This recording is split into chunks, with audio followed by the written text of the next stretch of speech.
Hello बच्चों, इस chapter से कुछ प्रश्नों को हम सब देखेंगे जो एग्ज़ाम के लिए काफ़ी महत्वपूर्ण होगा। तो बच्चों, वीडियो पसंद आए तो लाइक और चैनल को सब्सक्राइब ज़रूर करिएगा। देखिए प्रश्नों को। देखिए बच्चों, इनके प्रश्नों को सॉल्व करने से पहले हमको देखना होगा, इसमें कई जगह दिया है। देखिए कह रहा है जैसे उन्नयन कोण है ना, उन्नयन कोण किसे कहते हैं, अवनमन कोण किसे कहते हैं, या कहाँ बनता है। तो पहले इसको देख लेंगे, उसके बाद प्रश्न हम लोग सॉल्व करेंगे। देखिए बच्चों, इसमें एक है उन्नयन कोण, उन्नयन कोण बनता है, और एक बनता है अवनमन कोण, अवनमन कोण। तो देखिए मान लेते हैं कोई हमारा ये मीनार है, चित्र में मीनार है ये, और मीनार का ये पाद बिंदु है। पाद बिंदु से दूरी कोई बिंदु स्थित है, मान लेते हैं कोई बच्चा या कोई आदमी यहाँ पे खड़ा है और यहाँ से मीनार को देख रहा है, मीनार के शीर्ष को। बिंदु ए हमारा शीर्ष है। यहाँ से कोई अगर बच्चा मीनार के शीर्ष को देखेगा तो मीनार के शीर्ष से जो आँख पे जो कोण बनेगा, आँख से और इसके पाद बिंदु से आधार, इसको मान लेंगे, लिखेंगे ये हमारा आधार है। ठीक है, यहाँ से जो कोण बनेगा उसको हम लोग बोलते हैं कौन सा कोण, उन्नयन कोण, उन्नयन कोण। ठीक है बच्चों, तो यहाँ पे जो कोण बनेगा उसे हम बोलेंगे उन्नयन कोण। और ये हमारा है दृष्टि रेखा। कौन सी रेखा, दृष्टि रेखा। ये वो रेखा है जिसके सीध से हम लोग देख रहे हैं। ठीक है, यहाँ पे शीर्ष पे। अब देखिए इसी में बनेगा अवनमन कोण। तो मान लेते हैं कोई भी बच्चा है जो कि इसके मीनार के ऊपर चढ़ के कोई नीचे की वस्तु देख रहा है। मान लेते हैं कोई यहाँ पे कोई बिंदु पे कोई वस्तु है, तो नीचे की ओर देखेगा तो उसका अवनमन कोण कैसे बनेगा। तो इसके लिए हम लोग एक पहले ऊपर आधार मान लेंगे, है ना, उसके आँख बिंदु से। तो वहाँ से जब ये नीचे की ओर देखेगा तो यहाँ पे जो कोण बनेगा, इस कोण को हम लोग बोलते हैं अवनमन कोण, अवनमन कोण। ठीक है बच्चों, ये है हमारा उन्नयन कोण और ये है हमारा अवनमन कोण।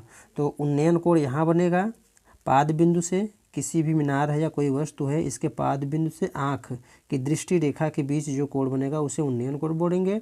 और अगर कोई शीर्ष पे कोई वस्तु हमको देखना है नीचे की ओर, तो यहाँ से और वहाँ पे एक क्षैतिज रेखा खींच लेंगे, और वहाँ से कोई चीज़ नीचे की ओर देखेंगे तो वहाँ से कौन सा कोण बनेगा, अवनमन कोण। तो देखिए बच्चों प्रश्नों को अब देखते हैं। देखिए बच्चों, इसमें इम्पॉर्टेंट क्वेश्चन दूसरा देखेंगे। कह रहा है आंधी आने से एक पेड़ टूट जाता है और टूटा हुआ भाग इस तरह मुड़ जाता है कि पेड़ का शिखर जमीन को छूने लगता है और इसके साथ 30 अंश का कोण बनाता है। पेड़ के पाद बिंदु की दूरी जहाँ पेड़ का शिखर जमीन को छूता है 8 मीटर है। पेड़ की ऊंचाई, मतलब हमको पूरी पेड़ की ऊंचाई ज्ञात करनी है। कोई पेड़ था, आधी से टूट गया। पहले इसको चित्र बना लेंगे तब हमको अच्छे से समझ में आएगा। देखिए मान लेते हैं कोई पेड़ है,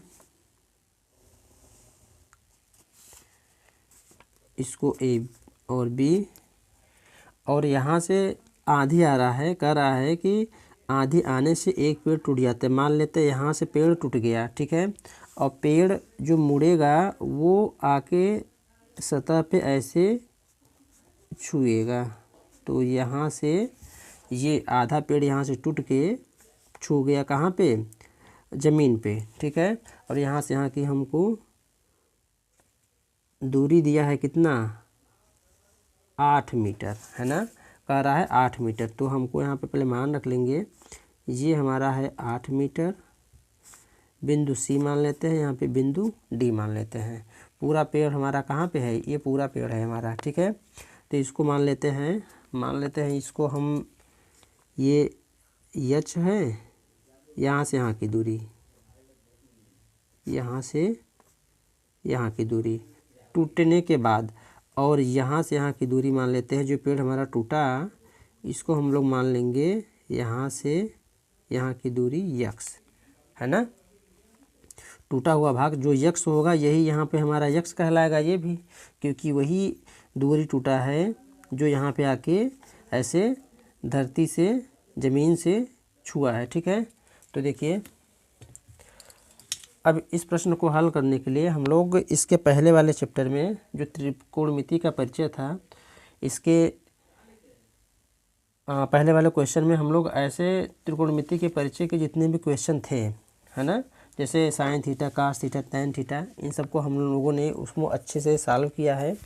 और बच्चों उस वीडियो का आप लोग ज़रूर देख लीजिएगा, जो इसके पहले वाला चैप्टर का वीडियो है, उसमें हम लोग विस्तार से समझे थे। ठीक है, तो देखिए इसमें टैन थीटा है क्यों लेंगे, या साइन थीटा क्यों लेंगे, कास थीटा क्यों लेंगे, क्योंकि हम उस वीडियो में देखे थे कि साइन थीटा बराबर क्या है, साइन थीटा बराबर लंब बटा के कर्ण है। कास थीटा क्या है हमारा, आधार बटा के कर्ण होता है। टैन थीटा क्या होता है, लंब बटा के आधार होता है ना। तो बच्चों हम वही लेंगे यहाँ पे मान जो हमारा मान इसमें मिल जाए। जैसे देखिए इसमें देखेंगे तो अगर हम लेंगे यहाँ पे, देखिए कोण 30 अंश बनाया था, झुकाव जो था 30 अंश का बनाया था। ठीक है, तो यहाँ पे लेंगे टैन थीटा, तो जो हमारा टैन थीटा होता है, टैन थीटा का मतलब 30 अंश, तो टैन 30 अंश बराबर लंब बटा के आधार, लंब हमारा क्या है यच, आधार कितना है हमारा BC 8, और टैन 30 अंश का मान होता है 1 बटा के √3 यच बटा के 8। यहाँ से हो जाएगा यच बराबर 8 बटा के √3। ठीक है, ये हमारा यहाँ से यहाँ की ऊंचाई निकल गया। अब देखिए हमको चूँकि निकालना है पूरी पेड़ की ऊंचाई कितनी थी, तो पुनः फिर लेंगे यहाँ पे। अब जो ये दूरी और ये दूरी आए, तो देखिए कर्ण में और आधार में, है ना, तो देखिए कर्ण और आधार का ये कास थीटा है, तो लेंगे कास थीटा बराबर आधार बटा के कर्ण होता है, आधार बटा के कर्ण, है ना। अब देखिए तो कास 30 अंश बराबर आधार कितना है हमारा 8, कर्ण कितना है हमारा यक्स, है ना। अब देखिए कास 30 अंश का कितना मान होता है, तो कास 30 अंश का मान होता है √3 बटा के 2 बराबर 8 बटा के यक्स। ठीक है बच्चों, अब देखिए यहाँ पे यक्स बराबर क्या हो जाएगा, तो 8 × 2 बटा के √3। देखिए ये दूरी जो निकली हमारी यक्स, ये है हमारा 8 × 2, मतलब इसको हम लिख लेंगे 16 √3। ये दूरी निकला 16 √3, और ये दूरी हमारा निकला है 8 √3। दोनों दूरी को जोड़ लेंगे, पेड़ की दूरी निकल आएगी, सॉरी पेड़ की ऊंचाई निकल आएगी। तो लिखेंगे पेड़ की ऊंचाई बराबर क्या करेंगे, ये दूरी प्लस ये दूरी, मतलब यक्स प्लस के एच, है ना। तो देखिए यक्स का मान कितना आया है 16 √3, प्लस के एच का मान कितना आया है 8 √3। हर बराबर है, तो यहाँ पे हो जाएगा √3 और 16 प्लस के 8, या 16 8 24 बटा के √3। ये हमारा, अब लिखने के लिए तो हम लिख सकते हैं आंसर, लेकिन इसको पहले हम √3 को ऊपर लेकर चलते हैं। तो होगा क्या, 3 × 24 होता है, √3, √3 को हम लोग लिख सकते हैं 3 को लिख सकते हैं √3 गुणित √3 × 8 बटा के √3। यहाँ से यहाँ कैंसिल हो जाएगा, हमारा जो आंसर आएगा 8 √3। ये है हमारी पेड़ की ऊंचाई, और यही हमारा क्या हो जाएगा, आंसर हो जाएगा। ठीक है बच्चों, देखते हैं अगला प्रश्न। देखिए इसमें तीसरा क्वेश्चन कर रहा है कि एक ठेकेदार बच्चों को खेलने के लिए पार्क में 2 फिसलन पट्टी लगाना चाहती है। 5 वर्ष से कम उम्र के बच्चों के लिए एक अलग होगा, और 5 वर्ष से जो अधिक वाले बच्चे हैं उनका, देखिए कहा है ना, 5 वर्ष से अधिक उम्र वाले बच्चों के लिए 3 मीटर ऊंचाई के अधिक ढाल की फिसलन पट्टी अलग से लगाना चाहता है। तो पूछ रहा है प्रत्येक स्थिति में फिसलन पट्टी की लंबाई क्या होनी चाहिए। प्रत्येक स्थिति में फिसलन पट्टी मतलब दोनों फिसलन पट्टी की लंबाई पूछ रहा है। तो पहले हम लोग चित्र बनाएंगे। देखिए बच्चों, हमको पहले 2 फिसलन पट्टी बना लेनी है।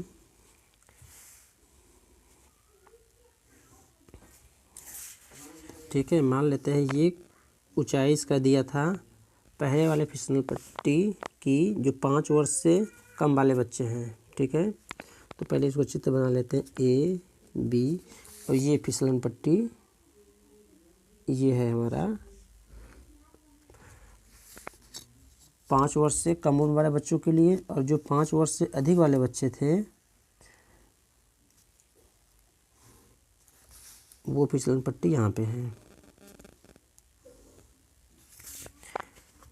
इसको मान लेंगे डी ई एफ, ठीक है। देखिए ये 5 वर्ष से कम वाले बच्चे हैं, ये अधिक वाले बच्चे हैं, ठीक है। अब इनकी जो ऊंचाई दिया था 1.5 मीटर, और जो इसकी ऊंचाई दिया है वो दिया है हमारा 3 मीटर, ठीक है। और जो इसमें दिया है थीटा का मान, मतलब कोण का मान दिया है, जो ढाल है ये है आपका 30 अंश और ये है 60 अंश, जो भूमि के साथ 60 अंश का कोण बनाता है। तो प्रत्येक स्थिति में फिसलन पट्टी की लंबाई क्या होगी। इसका मतलब क्वेश्चन में जो हमारा पूछ रहा है, पहला पूछ रहा है AC का मान क्या होगा, और इसमें पूछ रहा है हमारा DF का मान क्या होगा। तो देखिए बच्चों, यहाँ पे हमको क्या लेना है, यहाँ पे लंब है और ये आधार है ना, तो हमको tan लेना है। tan 30 अंश बराबर लंब क्या है हमारा 1.5 और आधार हमारा है BC। देखिए बच्चों क्या निकल पाएगा, फिसलन पट्टी AC का पूछा है ना, तो इसको मत लीजिए, सॉरी इसको मत लीजिएगा आप, ठीक है, इसको मत लीजिए। इसके स्थान पे हम ये लेंगे कर्ण और लंब, तो किस में आता है साइन थीटा। साइन 30 अंश बराबर क्या हो जाएगा, लंब कितना है हमारा AB और कर्ण हमारा कितना है AC, ठीक है। साइन 30 अंश का मान कितना होता है, तो साइन 30 अंश का मान होता है हमारा 1/2 बराबर AB का मान हमारा है 1.5 AC हमारा पूछ रहा है इसमें, तो AC को हम ऐसे लिख देंगे। आगे देखिए ये इधर गुणा हो जाएगा, तो AC बराबर 1.5 × 2, तो जब गुणा करेंगे तो ये हो जाएगा हमारा 3 AC। यही हमारा जो फिसलन पट्टी की लंबाई होगी 3 आ गया, ठीक है। ये पहले का आंसर। दूसरे में देखिए ठीक उसी प्रकार DF पूछ रहा है, तो यहाँ पे लेंगे साइन 60 अंश बराबर क्या होगा, लंब होता है, तो लंब हमारा क्या है यहाँ पे DE बटा के कर्ण क्या है हमारा DF। तो साइन 60 अंश का मान कितना होता है, √3/2 बराबर DE का मान है 3/DF। इसको इधर पक्षांतर कर लेंगे, इसको इधर, तो देखिए DF बराबर 2 × 3/√3। तो देखिए 2 × 3 को हम लोग क्या लिख सकते हैं, 3 को हम लोग लिख सकते हैं √3 × √3, ठीक है।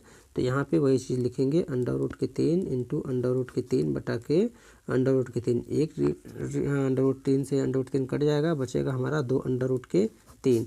ये हमारा DF मतलब फिसलन पट्टी जो 5 वर्ष से अधिक वाले बच्चों के लिए बनी थी उसकी ये क्या है लंबाई थी। यही हमारा हो जाएगा आंसर, दूसरा क्वेश्चन, ठीक है। देखिए अगला क्वेश्चन बच्चों, अगला क्वेश्चन 5वां देखिए, कह रहा है कि भूमि से 60 मीटर की ऊंचाई पर एक पतंग उड़ रही है। पतंग में लगे डोरी को अस्थायी रूप से भूमि को एक बिंदु से बांध दिया गया है। भूमि के साथ डोरी का झुकाव 60 अंश है।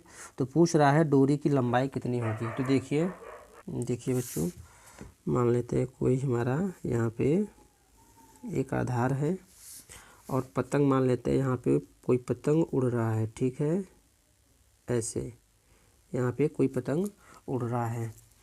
तो बोला है कि 60 मीटर ऊंचाई पर एक पतंग उड़ रहा है। तो यहाँ से जो इसकी दूरी होगी पतंग की, यहाँ से कितना दिया है, इसको मान लेंगे बिंदु A, ये हमारा B, ये दिया है 60 मीटर, ठीक है, उड़ रहा है। अब झुकाव कितना दिया है, भूमि के साथ डोरी का जो झुकाव है वो हमारा दिया है कितने अंश का, तो यहाँ पे देखेंगे दिया है 60 डिग्री का। तो पूछा है डोरी की लंबाई, है ना। तो डोरी की लंबाई पूछा है, तो देखिए इसमें हम लोग कैसे सॉल्व करेंगे। तो डोरी की लंबाई को हम लोग लिखेंगे सी ए का मान पूछा है। क्वेश्चन नंबर ये 5वां है ना। तो देखिए अब हम लोग ऐसा लेंगे मान जो लंब और कर्ण के रूप में आए। तो इसमें देखिए साइन 60 अंश बराबर लंब कितना है हमारा ए बी लिखेंगे पहले, और कर्ण कितना है ए सी या सी ए का मान पूछ रहा है। तो यहाँ पे लिखेंगे साइन 60 अंश का मान होता है √3/2, है ना। और बराबर ए बी हमारा दिया है 60/, ए सी हमको निकालना है। ठीक है, आगे देखिए। तो आगे होगा क्या, ए सी बराबर, ए सी को इधर लाएंगे, बाकी सबको इधर लाएंगे। तो 60 × 2/√3। ठीक है, पुनः इसको हम लिखेंगे क्या कि इसको खंड कर लेंगे। तो 3 × 20 × 2/√3। ठीक है, आगे देखिए। तो यहाँ पे लिखेंगे √3 × √3 × 20 × 2/√3। ठीक है, और देखिए यहाँ पे अंडर से अंडर कट जाएगा 3, और बचेगा क्या ऊपर 20 दूना 40 √3। ठीक है, 40 √3, यहाँ पे 40 √3। यही हमारा क्या होगा, डोरी की लंबाई, पतंग के डोरी की लंबाई। चलिए देखिए अगला क्वेश्चन। देखिए इसमें से 10वां क्वेश्चन देखिए, कह रहा है कि एक 80 मीटर चौड़ी सड़क के किनारे सड़क के दोनों ओर आमने सामने समान लंबाई वाले 2 खंभे लगे हुए हैं। दोनों खंभों के बीच सड़क के एक बिंदु से खंभों के शिखर का उन्नयन कोण क्रमशः 60 अंश और 30 अंश दिया है। तो खंभों की ऊंचाई और खंभों से बिंदु की दूरी ज्ञात करना है। देखिए पहले चित्र बना लेंगे। देखिए बच्चों, ये है हमारा कोई सड़क ए बी, इसकी जो चौड़ाई है यहाँ से 80 मीटर, यहाँ से यहाँ की जो चौड़ाई है कितना दिया है 80 मीटर। कह रहा है सड़क के बीच में, है ना, सड़क के बीच में देखिए खंभों के शिखर का उन्नयन कोण, मतलब यहाँ पे पहले हम समान ऊंचाई के 2 खंभे हैं और इनके बीच में क्रमशः जो उन्नयन कोण बना है, पहले चित्र को बना लेंगे। देखिए ए बी, यहाँ पे ओ लिख देंगे, यहाँ पे सी और डी। कह रहा है कि उन्नयन कोण क्रमशः पहले यहाँ पे लिखेंगे हम लोग 60 अंश बनाया है और पुनः 30 अंश। ठीक है, और जो दूरी खंभों की जो ऊंचाई है देखिए समान लंबाई है, इसका मतलब ए सी बराबर बी डी, ये ऊंचाई क्या है समान है। तो पूछा क्या है, खंभों की ऊंचाई पूछा है, और खंभों से बिंदु की दूरी, मतलब खंभों से ये बिंदु की दूरी इधर वाले खंभे से कितना है, इधर वाले खंभे से कितना है। तो ओ ए बराबर क्वेश्चन मार्क और ओ बी बराबर क्वेश्चन मार्क, मतलब ओ ए और ओ बी की दूरी पूछा है। देखिए यहाँ लिखेंगे, माना ओ ए की दूरी कितना है बराबर यक्स। तो ओ बी की दूरी कितनी हो जाएगी, तो ओ बी की जो दूरी होगी हमारा होगा 80 माइनस के यक्स। तो यहाँ पे लिख देंगे यक्स है, ये क्या है हमारा 80 माइनस के यक्स, यहाँ से यहाँ की दूरी। ठीक है, अब चलिए देखिए, तो यहाँ पे लेंगे tan, जिसमें लंब और आधार आए ना। तो लिखेंगे tan 60 अंश बराबर लंब कितना है हमारा ए सी और आधार कितना है हमारा ए ओ या ओ ए। तो उसका tan 60 अंश का मान होता है √3 बराबर ए सी का मान हमको निकालना है, ए सी लिख देंगे, और ए ओ का मान हमने माना है यक्स। तो देखिए ए सी बराबर √3 यक्स निकल आया यहाँ पे ए सी का मान। आगे देखिए, पुनः इस चित्र में देखिए यहाँ पे लिख लेंगे यहाँ पे लिख लेंगे त्रिभुज CAO में, ठीक है। और यहाँ पे लिखेंगे त्रिभुज DBO में, ऐसे।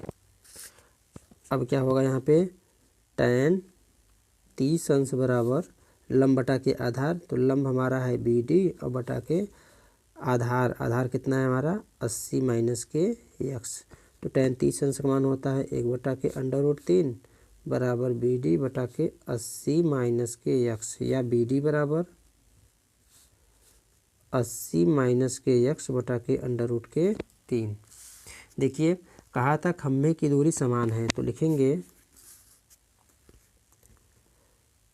AC बराबर BD, ये दिया था, तो AC का मान रखिए √3x बराबर 80 माइनस के x बटा के √3, ठीक है।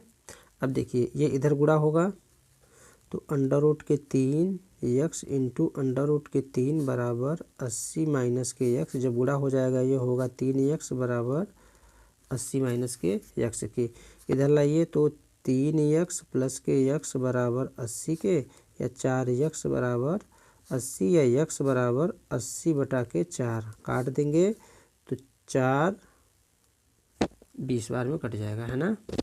तो x का मान कितना आ गया यहाँ पे देखिए, तो x बराबर हमारा आया है 20, है ना। x का मान 20, x का मतलब OA से दूरी, एक खम्भे की OA से दूरी कितना आ गया 20। तो जो अगली दूरी है देखिए, तो लिखेंगे OA बराबर x बराबर 20। अब OB बराबर निकालेंगे तो 80 माइनस के x बराबर 80 माइनस के 20 बराबर कितना हो गया 60, ठीक है। तो कितना निकल गया हमारा, एक आया 60 मीटर, एक आया 20 मीटर। अगला पूछ रहा था कि खंभे की ऊंचाई, तो खंभे की ऊंचाई में हम x का मान रख लेते हैं यहाँ पे AC, यहाँ पे देखिए इसको मान लेते हैं 1, तो समीकरण 1 में ऐसे देखिए, तो AC बराबर √3 और इंटू x, यहाँ पे दिया है ना, तो √3 इंटू x का मान कितना है, x का मान 20 है, तो यहाँ पे रख देंगे 20, तो बराबर आ जाएगा 20 √3, ये हो जाएगा हमारा आंसर। तो देखिए बच्चों आसान तरीके से हम इसको सॉल्व कर लेंगे। अगला प्रश्न देखिए बच्चों, क्वेश्चन नंबर 13, ये इम्पॉर्टेंट क्वेश्चन है जो कि एग्ज़ाम में आया है 1-2 बार। देखिए इसमें क्या कर रहा है, समुद्र तल से 75 मीटर ऊंची लाइट हाउस के शिखर से देखने पर 2 समुद्री जहाज़ों के अवनमन कोण 30 अंश और 45 अंश है। यदि लाइट हाउस के एक ही ओर एक जहाज़ दूसरे जहाज़ के ठीक पीछे हो तो दोनों जहाज़ों के बीच की दूरी हमको ज्ञात करनी है। तो देखिए पहले चित्र को बनाते हैं। देखिए बच्चों, मान लेते हैं हमारा कोई, ये क्या है लाइट हाउस, तो AB, यहाँ पे लाइट जल रही है और यहाँ से ये समुद्र का तल नीचे है, ये जो हमारा ये है, ये समुद्र का तल नीचे है, ठीक है। अब कह रहा है कि 2 नाव, कोई नाव था, तो पहले यहाँ पे एक आधार खींच लेंगे ऐसे, मान लेते हैं एक नाव हमारा यहाँ पे था कोई, और एक नाव ठीक कह रहा था कि पीछे थे, तो ये C हुआ, ये D हुआ, ठीक है। कह रहा था कि दोनों जहाज़ों के अवनमन कोण 30 अंश और 45 अंश है। तो देखिए जो अब यहाँ से हम लोग अभी चित्र में देखे थे कि जब ऊपर से नीचे की ओर देखेंगे तो हमारा यहाँ पे अवनमन कोण बनता है, तो पहले यहाँ पे एक आधार खींच लेंगे। देखिए अब कह रहा है कि पहला जो अवनमन कोण बन रहा है वो कितने अंश का बन रहा है, ये कोण कितने अंश का बन रहा है 30 अंश का, ठीक है। और दूसरा जो जहाज़ को देखने पे लाइट हाउस से ये कोण, तो ये कोण मतलब यहाँ से यहाँ तक की दूरी कितना बन रहा है कोण, ये है हमारा 45 अंश। तो यहाँ पे लिख देंगे 45 अंश।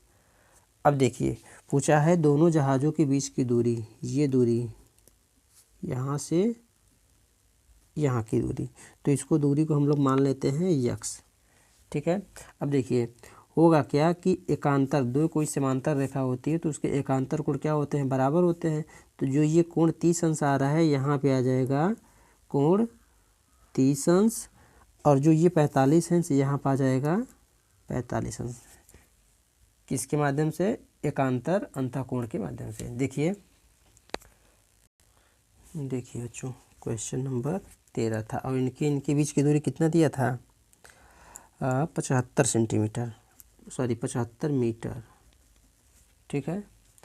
अब देखिए हमको लेना क्या है, तो ये 90 अंश का कोण बना रहा है, तो tan 45 अंश बराबर लंब बटा के आधार। तो लंब कितना है हमारा 75 बटा के लंब का मतलब यहाँ पे लिख लेते हैं एक बार और, इसको लिख लिए पहले AB ताकि अच्छे से समझ में आए, AB। ठीक है। AB आधार कितना है हमारा BC। ठीक है। अब देखिए tan 45 अंश का मान 1 होगा, AB का मान कितना दिया है 75 बटा के BC। तो BC बराबर कितना आ गया हमारा, BC बराबर आ गया 75 मीटर। BC का मान मतलब इतना आ गया हमारा 75 मीटर। ठीक है। अब पूछा क्या था, इनके और इनके दोनों जहाज़ों के बीच की दूरी, तो पुनः लेंगे tan 30 अंश बराबर, तो लंब हमारा क्या होगा AB बटा के आधार जो हमारा होगा ये दूरी होगी DC प्लस BC। ठीक है। अब tan 30 अंश का मान होता है 1 बटा के √3, AB का मान हमारा 75 है, DC का मान जो दिया है वो हम माने हैं यक्स, और BC का मान जो है हमारा यह है 75। बस इसी को हम लोग हल करेंगे। देखिए इधर लाइए, तो यक्स प्लस 75 बराबर √3 इंटू 75, और जब ये गुणा होगा तो यक्स प्लस 75 बराबर 75 √3, या यक्स बराबर 75 √3 माइनस के √75। जब बराबर किधर जाएगा तो ये माइनस हो जाएगा, या यक्स बराबर 75 कॉमन ले लेंगे, बचेगा √3 माइनस के 1। यक्स मतलब दोनों जहाज़ों के बीच की दूरी, ये हो गया इतना मीटर, और यही हमारा हो जाएगा आंसर। ठीक है बच्चों। देखिए बच्चों अगला क्वेश्चन है हमारा क्वेश्चन नंबर 16वां, ये भी बोर्ड एग्जाम में आया है। तो देखते हैं, कह रहा है मीनार के आधार से और एक सरल रेखा में 4 मीटर और 9 मीटर की दूरी पर स्थित दो बिंदुओं से मीनार के शिखर के उन्नयन कोण पूरक होते हैं, या पूरक कोण हैं, होते नहीं है लिखा है। तो सिद्ध कीजिए कि मीनार की ऊंचाई 6 मीटर है। देखिए बच्चों इसमें मान लेते हैं AB कोई मीनार है। ठीक है। क्वेश्चन नंबर 16वां, AB कोई मीनार है। अब मीनार के दोनों तरफ एक 4 मीटर की दूरी पर, पहले दूरी लिख लेते हैं यहाँ पे, एक 4 मीटर की दूरी पर और एक 9 मीटर की दूरी पर।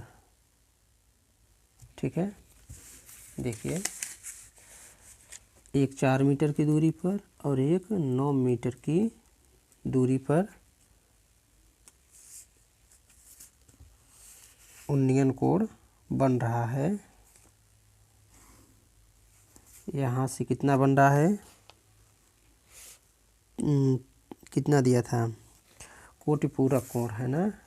तो देखिए अभी पहले चित्र को बना लेते हैं। देखिए ये हमारा AB क्या है, AB हमारा मीनार है। ठीक है। ये C है और ये हमारा D है। तो कहा क्या था, देखिए कह रहा था कि सरल रेखा में 4 मीटर और 9 मीटर की दूरी पर स्थित दो बिंदुओं से मीनार के शिखर के उन्नयन कोण पूरक कोण हैं। जो उन्नयन कोण दिया है, पूरक कोण दिया, मतलब दोनों कोण पूरक कोण है। तो सिद्ध कीजिए मीनार की ऊंचाई 6 सेंटीमीटर। देखिए लिखेंगे यदि बिंदु डी से मीनार की चोटी का उन्नयन कोण थीटा हो तो क्या होगा, बिंदु सी से जो उन्नयन कोण बनेगा क्या बनेगा, 90 माइनस के थीटा बनेगा। क्यों? क्योंकि कह रहा है कि दोनों कोण क्या है, कोटि पूरक कोण है। ठीक है, और कोटि पूरक कोण होता क्या है, कोटि पूरक कोण हम उसे बोलते हैं, देखिए कोटि पूरक कोण जो दो कोणों का योग कोण ए प्लस कोण बी बराबर 90 अंश, मतलब दोनों कोणों का योग क्या होता है, 90 अंश होता है। तो देखिए मान लेते हैं यहाँ पे हमारा कोण क्या आ गया, थीटा बिंदु डी से, तो ये हो जाएगा हमारा 90 माइनस के थीटा। ठीक है, आगे देखिए और हमको सिद्ध करना है मीनार की ऊंचाई, मतलब ये वाली ऊंचाई, इसको यच मान लेते हैं। ठीक है, सिद्ध करना है कि यच बराबर 6 मीटर। ठीक है, यही हमको सिद्ध करना है। तो देखिए tan थीटा बराबर लंब बटा के आधार, तो लंब कितना है हमारा ए बी, आधार कितना है बी डी। ठीक है, तो tan थीटा बराबर ए बी का मान दिया है हमारा एच और इसका मान दिया है 4। ठीक है, तो यह हम लिख सकते हैं एच बराबर तो 4 इंटू tan थीटा। आगे देखिए यहाँ पर लिख लेंगे त्रिभुज, ताकि अच्छे समझ में आए हमको, त्रिभुज ए बी डी में। ठीक है बच्चों, यहाँ पे लिखेंगे त्रिभुज ए बी सी में। देखिए tan 90 माइनस के थीटा बराबर क्या होगा, लंब क्या है हमारा ए बी बटा के आधार बी सी, तो tan 90 माइनस थीटा बराबर क्या होता है, काट थीटा, और ए बी का मान एच और बी सी का मान 9। ठीक है, अब यहाँ से एच का मान निकाल लेंगे, तो एच बराबर जो हमारा आएगा वो आएगा 9 इंटू काट थीटा। अब देखिए यहाँ पे एच बराबर इतना और एच बराबर इतना दिया है, तो हम क्या कर सकते हैं, लिखेंगे पहले एच के स्थान पे ये लिख सकते हैं 4 tan थीटा, तो लिखेंगे 4 इंटू tan थीटा। ठीक है, बराबर 9 इंटू काट थीटा। आगे देखिए यहाँ पे हो जाएगा tan थीटा बटा के काट थीटा बराबर 9 बटा के 4। ठीक है, देखिए आगे, अब इसको काटेंगे तो दो दूनी नहीं कटेगा ये, तो यहाँ पे लिखेंगे tan थीटा इंटू काट थीटा, इसको हम लोग ऐसे बदल लेंगे कि 1 बटा के काट थीटा बराबर 9 बटा के 4, है ना। अब देखिए तो देखिए बच्चों आगे होगा क्या, इसको यहाँ से, इसको हम लोग नहीं देखेंगे, यहाँ से देखिए आगे, देखिए बच्चों, तो यहाँ पे लिखेंगे tan थीटा इंटू 1 बटा के काट थीटा बराबर होता है tan थीटा बराबर 9 बटा के 4।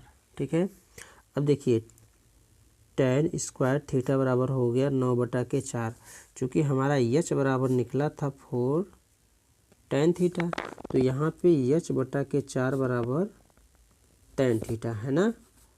tan थीटा के स्थान पे हम लोग लिख देंगे एच बटा के 4। तो देखिए एच बटा के 4 का होल स्क्वायर बराबर 9 बटा के 4, तो ये होगा एच स्क्वायर बटा के 16 बराबर 9 बटा के 4।